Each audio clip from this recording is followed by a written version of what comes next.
So recently I've been watching a lot of video game reviews. Some call me Johnny, Exo Paradigm Gamer, stuff like that. Then it reminded me of a topic I'd like to talk about, and that's the validity of Egoraptor's arguments in his Sequelitis about Zelda.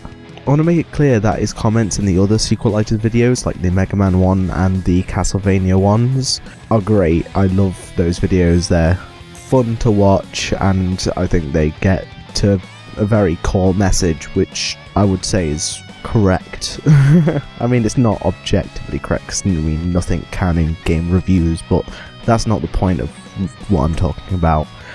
I always thought his Ocarina of Time Link to the Past video it doesn't feel like he's really giving Ocarina of Time much of a chance. Now, I want to go and state record that I think Ocarina of Time is probably the worst 3D Zelda, but I haven't played Skyward Sword, so I can't really put that into the list, but in my opinion, if I had to rank all of the 3D Zeldas, Ocarina of Time would be the worst one of those, and I definitely would rank some 2D Zeldas above it, including A Link Between Worlds and stuff like that. So it's not like I fully agree with his arguments or fully disagree with his arguments, but I feel like I don't know. I want to go through his video point by point and just kind of talk around the points he makes.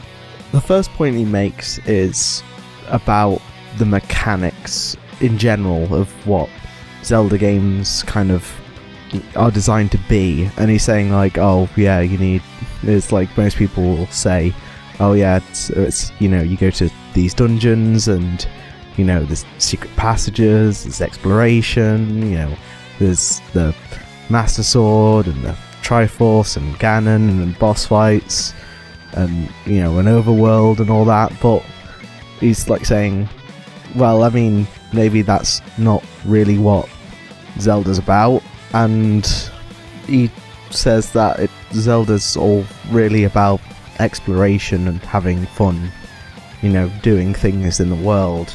And that's certainly what the first one is about, and that's what he's saying. And like, maybe the new ones aren't as, about exploration than the original, but then he goes on to make a point about the fact that A Link to the Past it's extremely directed, and it wants you to do specific things and tells you where to do them and gives you a goal and stuff, when the first one never really did that. It kind of just plopped you down and said, have fun.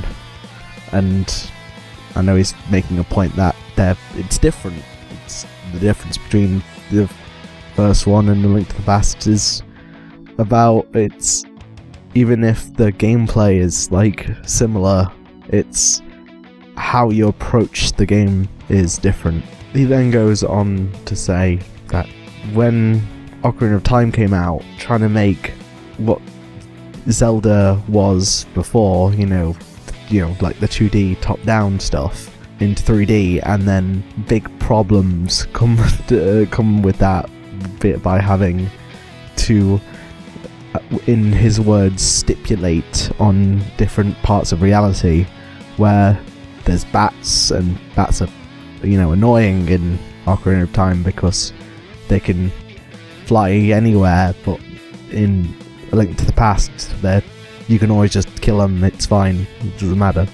He goes on to say that Ocarina of Time could have been a game that was designed around combat rather than exploration, and because of, the addition of Z-targeting and being able to focus on a particular enemy, and then all the different moves that are available while in Z-targeting, and all the moves you can do in combat in Ocarina of Time. But then he describes it as a bad thing because of the fact that you can't explore and fight at the same time. He says that in old Zelda games, obviously A Link to the Past and the original Zelda, because there wasn't this disconnect between fighting and exploring, that it made the game better, and you had to do both at the same time. I don't think I would agree. I think a lot of the times when enemies pop up in an area in any 2D Zelda game, you usually kill them before, you know, going on to explore the room or whatever. I don't think it ever forces you into a situation where you have to do both. I mean, you can do both. I think that's his point, is the fact that you can do both of these things and it's easier to manage, in his words. And maybe that's a good thing, possibly. But I'm not sure the fact that you can't do both at the same time is really an inhibitor of Ocarina of Time. I feel like, you know, when in any game, when you get into combat, it's about combat, regardless of the game. I believe he makes his message clearer when he actually gets into talking about a lot of the enemies in Ocarina of Time, where they go into a mode where there's nothing you can do, for then you to wait until they become vulnerable and then attack. And I think this is the biggest point which I agree on with him. Like, it's very true. I've played Ocarina of Time on the GameCube and on the 3DS remake, and you know, I've been through a lot of the areas a lot of the time, and it's true that the enemies just kind of make you wait a lot of the time. I say there's quite a few enemies that do that, and there's obviously the ones he talks about with, you know, Stalfos and, you know, the wolves and, you know, the Deku Scrubs and all that. And I do feel like a lot of the enemies come down to either waiting and then attacking, or just mindlessly swinging your attack. You know, mindlessly swinging the attack button, like, you know, which is, you know, what you kind of do in the original, because there isn't any complex tactics in the originals. But he's saying there isn't many enemies that really require thought in how you beat them, and he's saying that because of this, the combat system becomes boring and the game kind of drags because of it. How it's either super simple or you're just waiting and there's no thought put into it, into the combat by the player. And I think this is the point of the video where it gets really hard to talk about what he's talking about, because he makes a whole bunch of leaps in the video, especially in the way it's presented, and it makes it really hard to respond to it, because he, between talking about the, you know, the enemies and how most of them are, you know, either too simple, or there's, you know, the few enemies that are actually really fun to fight, he then goes on to say you still do the Zelda tropes of pushing blocks and, you know, firing at eyes and the walls, and then he goes straight on to how is that really a puzzle, that, you know, just looking for an eyeball in the wall and stuff. And then he goes on to say how, because everything isn't laid out in front of your face, like, because you can't see anything at all times, it makes it a bad game. And I know it's really hard to tackle these points, and he doesn't really wrap any of them up. I feel like Ocarina of Time's puzzles are very, hey look, we're 3D. I think it's like, maybe it is a puzzle, maybe it isn't, but it's very evident of the time it came out, because I don't think any game after that, at least the 3D ones that I played, like Majora's Mask, Wind Waker, Twilight Princess, really ever do that kind of thing of, you know, just having you to shoot something in a wall because you got to a certain position and so you can move on and all that. And I feel like a lot of them do, like, increase the complexity of puzzles which you do in the game. And I feel like he is talking about something which is solely, you know, put in Ocarina of Time. So, but I wouldn't say it was bad or unfun. I think that's the point which he's trying to make. He's like saying it's not fun because of it, but I wouldn't say it's unfun because of the fact that it does these things. But then again, that's just my opinion, isn't it? He obviously disagrees. And then he goes on to talk about hazards in 3D and how in A Link to the Past, level hazards are, or you can always see it because your world is laid out like a map. It's, top down and all that, and you're never surprised when it comes to the level hazards. But I think his complaint stems from lack of observation, because I don't think in any point in Ocarina of Time do you walk into a room and then get hit by something you never saw. Everything in that game is designed in a way where you will see it before it would ever become a problem to you.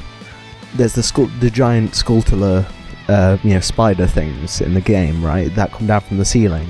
All of them have a shadow, so, if you're paying even a modicum of attention, you'll be able to see them before they drop down. The spike traps, he's talking about like the ones in the Spirit Temple and the Ice Cavern, and all of those are in rooms where you'll walk into the room, see it, swirling around in the room, and then you having to remember its pattern and pay attention to where you are and what you're doing. And I feel like this goes against his whole Ocarina of Time is you don't have to pay your attention to your surroundings when you're fighting. I feel like he literally counters, he makes this point, but it's like the opposite viewpoint to the point he made earlier.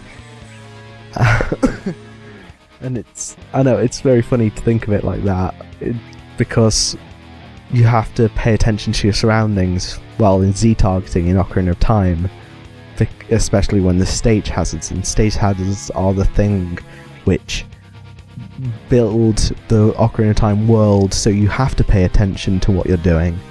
In rooms where there isn't any stage hazards, then he's got this whole point of where you explore, you fight, you explore, and they don't really mix. But if there is any stage hazards like a BMOS or the spike trap things, it's really, the Ocarina of Time really does say pay attention, even if you can't see it.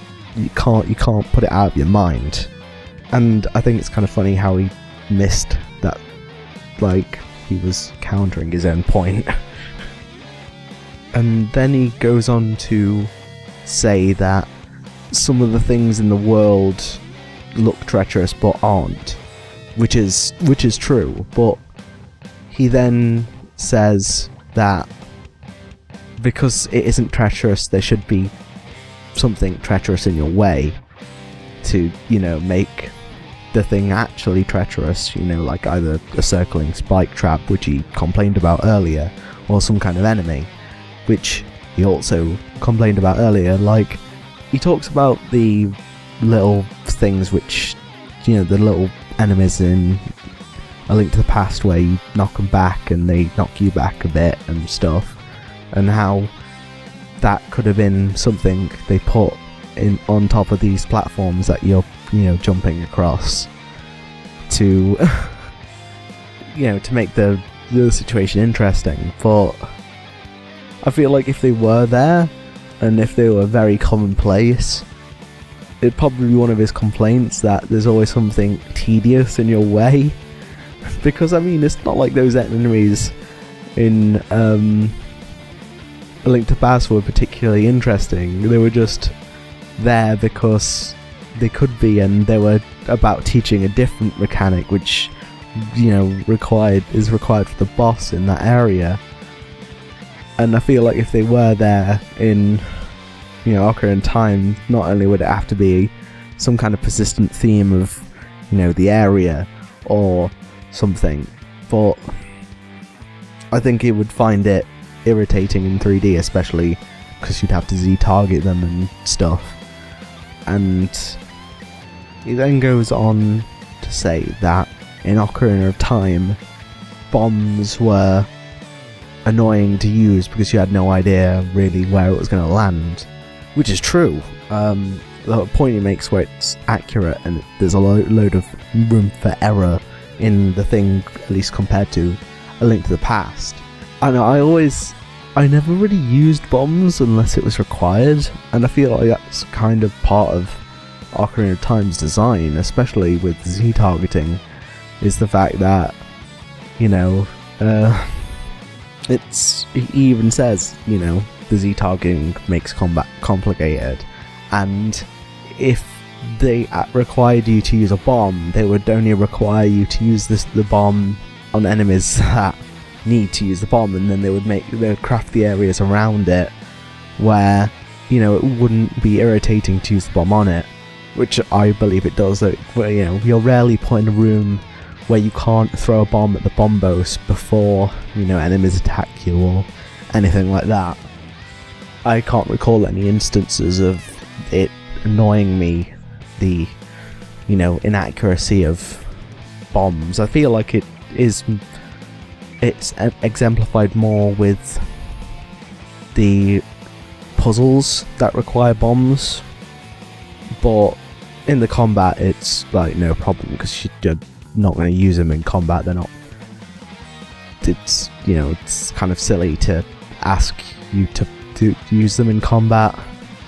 He then goes on to make a point about chests in Ocarina of Time and any of the 3D Zelda games, if you're going to be honest, that there's this really long animation that, you know, you have to endure through to find out what's in the chest.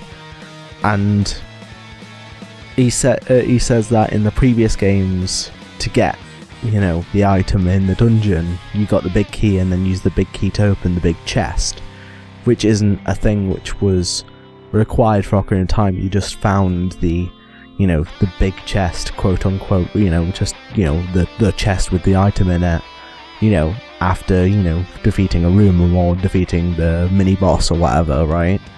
And he's saying that there was suspense built in the original Zelda and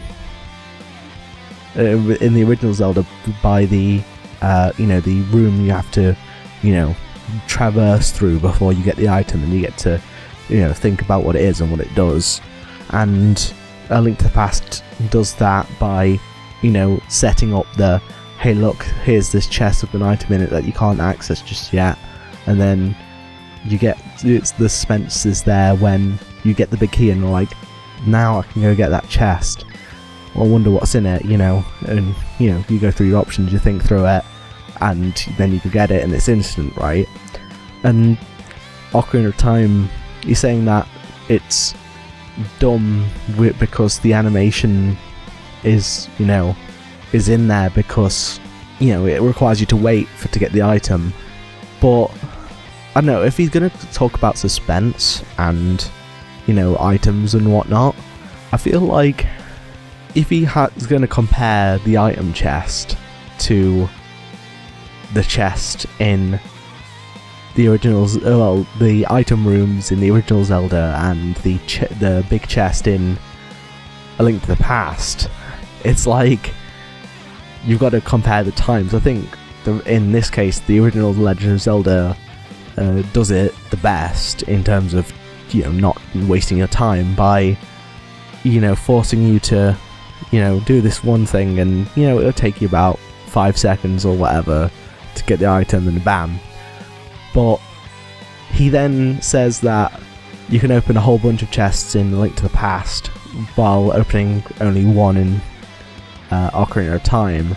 But I feel like it'd be a better comparison to compare the time from obtaining the big key in A Link to the Past to you then traversing back to the start of the temple or wherever the big chest is and opening that, which is a significantly larger amount of time than the animation is in Ocarina of Time. I mean, I don't want to sound like I'm trying to be pedantic around the point, but when you're trying to make one-to-one comparisons, I feel like you have to be accurate. And saying that this animation is, you know, opposite to the the whole suspense thing that the other things did. It's kind of, I know it feels counterproductive. It feels like you weren't really thinking when you even made the argument in the first place. Because that animation only happens on the item chest in Ocarina of Time. Especially in Ocarina of Time 3D. It's a lot of the small chests where you get, the small items. Link just kicks it open and you get the item straight away. It's super quick. And I think to compare that to any of the other item chests in the other Zelda games is silly. He goes on to a lot of things about waiting, like closing of doors and figuring out puzzles and all that. A lot of which can be pointed to the fact that you can't be sure if a player notices the door shuts. So if the door shuts behind them, they only have the noise, and you have to make sure that a player knows the door shuts so that the player can make correct decisions. And like when they open a door on the other side of the room, like it's important that they know they activated something and then something opened and whatnot. It's important that the player knows these kind of things. You then compare, I think the most egregious comparison here, one that isn't to do with the fact that the game's 3D and you have to let the player know that, the things happened and whatnot, is the switching between worlds in Ocarina of Time, how you have to teleport to the main place and then, put the Master Sword in and then go back to the place, and it all takes a whole bunch of time, and how you, in A Link to the Past, you do it by, equipping an item, doing it, whatever. But in Ocarina of Time, you switch, you're only mandatory have to switch worlds like twice in the main story, and I think it's pretty egregious a comparison to say one is analogous to the other, because in A Link to the Past and A Link Between Worlds, I feel like it's better to compare A Link Between Worlds and A Link to the Past on these kind of things, because you travel between worlds a lot in both of those games, right? But A Link Between Worlds is awful for the waiting.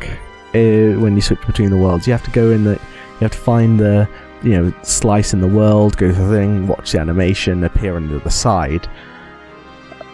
And obviously A Link to the Past, you equip an item, bam, you're there. I mean, obviously you can't do it because it's a 3D world, and doing that is a whole bunch more complicated, and there's like loading of assets and stuff. But I remember this video, and at the end he goes, "Oh, A Link Between Worlds is really great, it's super fun, but it has a problem which you're comparing Ocarina of Time, so you're saying Ocarina of Time is bad because it has this particular problem." And I mean, obviously it's more about, Sequelitis is more about comparison than bashing a game. And I know what he's trying to say, but I don't know, it's like, I think it's, when you're comparing two things, that it's bad to compare things that aren't analogous, to compare two things that are not equal. Travelling between the worlds in Ocarina of Time is very slow, but the time you have to do it is so low. You have to do it twice in the main story. It's like, well, I mean 3 if you count the initial, becoming an adult. I don't know, I just hope you see, this video isn't to say, oh, Egoraptor's wrong, or oh, Egoraptor's right, because I think it's a dumb thing to think. I'm more trying to find his valid points, and his ones which I feel don't really match up. And I think that's probably one of the worst comparisons in the video so far, at least, because I mean, I'm just watching it along with, giving my thoughts. He goes on to talk a lot about the streamlining, you get an item in a dungeon, then you do the dungeon with the item and then use the item on the boss. And Ocarina of Time is really, really, like, it does that a lot. He is correct about that. And then he points out a few examples of the things that don't do it in a Link to the Past. And while I can't 100% recall if there is a boss in Ocarina of Time you don't use the item on to defeat it, especially right now, I'm not going to go through and complete a game just for this video, because I've already done it. I've got other games to play. But yeah, like a Link to the Past isn't devoid of that kind of thing, right? A Link to the Past does you have to. It really does the whole, you got this item, it's probably going to be used against the boss. It really starts varying that, like at the end in the Dark World dungeons. But yeah, like, especially at the beginning, especially if you do it in the order that they present you it, because I know the Dark World dungeons you can actually do in any order, but it still labels them. If you do them in order, a lot of them are still, hey, you got this item, now use it on the boss. And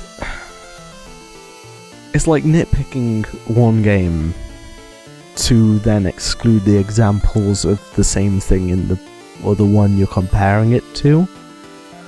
It's like Ocarina of Time is pretty egregious, an example. But I think A Link to the Past does it just as often, and there is other 3D Zelda games that also do and don't do that on a case-by-case basis. But I don't feel like that stops the game from being fun. I mean, it's certainly like a devolution when you're comparing one against the other. It would definitely be a point towards A Link to the Past in a chart, but like, I don't feel it really detracts from the game that bad. He says that, it makes adventure, this whole, predictability and waiting makes players say, I'll explore that room later. But does it really? I mean, I feel like in anyone's head when you're playing a Zelda game, you are going to pick and choose what rooms to explore when. And, sometimes you will, subvert exploring one room to then choose to do it later. And I don't feel like it's bad for the game to try and hint you in the correct, direction of rooms. And if a room, if the game is designed in a way where the player will just say, oh, well, that's kind of out my way, I'll do it later, kind of thing, that I don't think that's a bad thing. I don't think it's a bad thing for the game to say, the game to imply that one room will be useless. In Ocarina of Time, there is a whole bunch of rooms, especially in the first 3 dungeons, that you never really have to go to, and I think the game does a hell of a good job, pointing out the rooms. I feel like they're very clearly marked that these rooms aren't required for, for the player to explore straight away. And I know he obviously says, oh yeah, you could argue it's good game design, but the game's about exploring and stuff, and and maybe it's just a point we disagree on, but I don't know, I think the implication of a useless room is better than a room where you go into it and then are greeted with nothing, which happens in 2D Zelda games quite a bit, where you walk into a room and it's, oh, this room is useless, because there's no clear way to indicate that the room was worth exploring in the first place. He then goes on to say that the story, because the story gives you context in, why you're doing the things you're doing, the story is bad. And I mean, it's not that like, and he's saying that because the game gives you the context for your actions, then the game doesn't become fun, it becomes a chore. And I'm not sure I agree with his sentiment in that regard. I mean, A Link to the Past does the hey, you're doing this and then this other thing because, Zelda is kidnapped, or because Ganon's on the loose and you have to destroy him, as much as Ocarina of Time does. And it's like, if he's going to say Ocarina of Time feels like, a chore set by the game, and doing these dungeons is a chore set by the game, he has to apply that as much to Link to the Past as he does to Ocarina of Time, which would make them both all of the actions that you do in both of those games a chore. Yeah. I can't be sure if that I can't be sure if he just doesn't realise it, that he didn't think about this, but it certainly seems like he just wanted to say it was like a chore because he could make it like a chore, like he could describe it as a chore rather than just being story elements in the game. He says that there's like a bunch of faff that you have to do before you get to explore in Ocarina of Time, and that's kind of true. I mean, some areas are locked off before you talk to some guy or display some item or whatever, right? But I feel like A Link to the Past suffers from that as much as Ocarina of Time does. I mean, A Link to the Past is slightly more exploratory. You can pretty much get anywhere you like before, the story tells you to, but there's no really point to going there because you can barely do anything when you get there. And I know, it's like in A Link to the Past, after, after you go through, the castle, rescue Zelda, get to the thing and then get into the main world after it's stopped raining and all that, you can go to the Eastern Palace, the first dungeon, but you can't go in until, you talk to some old lady, talk to the kid, talk to Sahasrara, get his blessing, and then you can go in it and explore it and have fun. And I feel like that's just the same as what he says, is where you go to Hyrule Castle, talk to Zelda, get a note, open the door to Death Mountain. It's the same thing. I mean, I don't know what I can really add to this, but he says that, when he made the original Zelda game, when Miyamoto made the original Zelda game, that, it was about exploring and finding things, and then you got a game about dungeons and caves and all that. And when he made a sequel, it was about the stuff you found rather than the exploration. And I think his statement is true for every Zelda game past Zelda 2. I think Zelda 2 is, I think it has the exploration which the first one, the one had. But yeah, no, A Link to the Past and those games and whatnot, like, I feel like those really didn't really have that much exploration. In Ocarina of Time, I didn't want to go and collect all the heart pieces and shit. I want to do it more in, like A Link to the Past, but it wasn't about the exploration, it was about the, you know, finding the heart pieces. And I think that's his point. It's like, it's not about finding cool shit in caves, it's about finding the thing in the caves that you're exploring. You know, it's like one way around rather than the other. The rest of the points he makes I can't really counter, because it's about Skyward Sword, and then like the other thing is about A Link to the Past, not A Link to the Past, Link Between Worlds, which I already, you know, talked about and stuff. So yeah, I mean, this is like nearly 2 years too late to be relevant, but I don't give a shit. I just thought I'd go through it now and, you know, talk about it now. So yeah, that was it.